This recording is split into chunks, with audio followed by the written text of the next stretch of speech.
Banished from Earth Classic Game Room broadcasts from the intergalactic space arcade on its never-ending mission to review everything.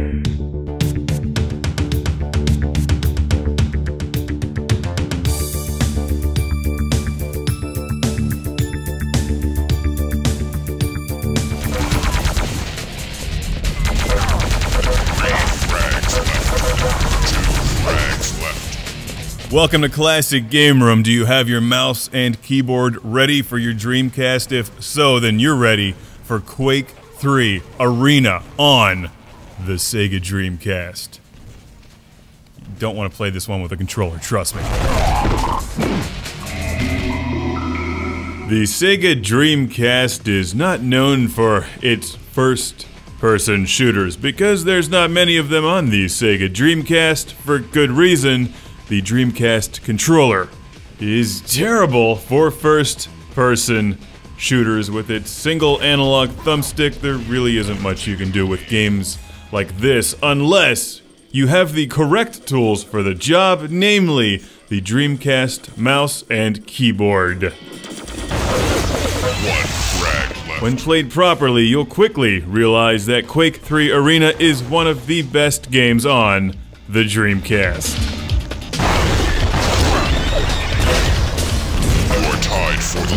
Originally released in 1999, Quake 3 Arena is an ultra-popular first-person shooter, probably best known for its PC multiplayer. The year 2000 saw this Dreamcast release, which brings a tear to my eye. I'm sad.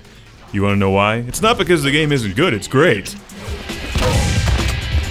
It's because this proves the Dreamcast could have had all the amazing first-person shooters that were on the PlayStation 2, like Red Faction, Time Splitters, and Half-Life, just to name a few.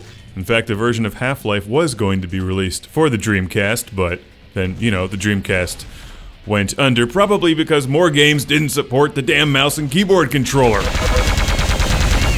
And also Sega was just losing their shirt on it, but, you know, that's a different story.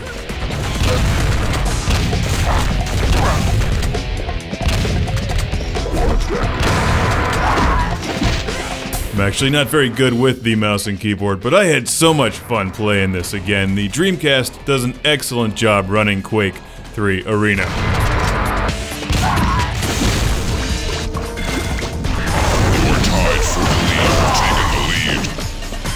Maybe not as good as the best gaming PC from back in the day, but if it was 2000 again, you should have this game. You should have this game anyway, just because it's on the Dreamcast. You can also invite up to 3 of your friends over for 4-player local multiplayer.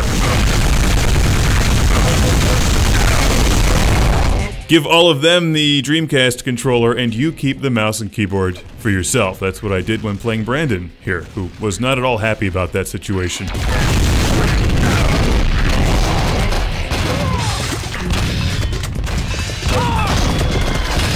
Back in the day, this would have also had Sega Online multiplayer. Just plug your Dreamcast into that 28.8 modem and prepare to play people from all over the world.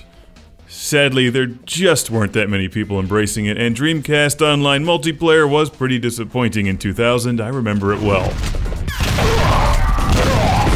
If you can imagine playing this in slow motion with frequent interruptions and numerous line drops, well, then you got it. That was online in 2000. You win. Now, all that being said, this is a terrific Dreamcast game, especially if you have some friends over and more than one set of keyboard and mouse controllers. Maybe Quake 3 Arena is best enjoyed these days on PC. You can pick it up from Steam for a very reasonable price. It's tons of fun with incredible map designs. This is optimized for multiplayer, and while there is a single-player campaign, here in the Dreamcast version, it's not really a storyline. You just unlock new arenas, and you have over 30 characters to choose from.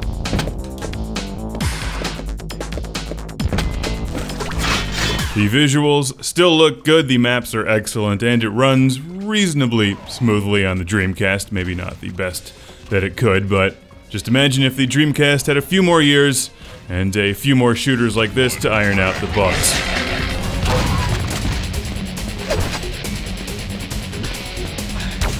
It's great for some local multiplayer, invite some friends over, just don't be the jackass that hands them a Dreamcast controller because they'll hate you.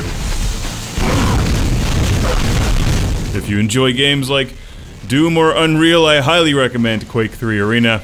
Good times ahead on the Dreamcast or PC.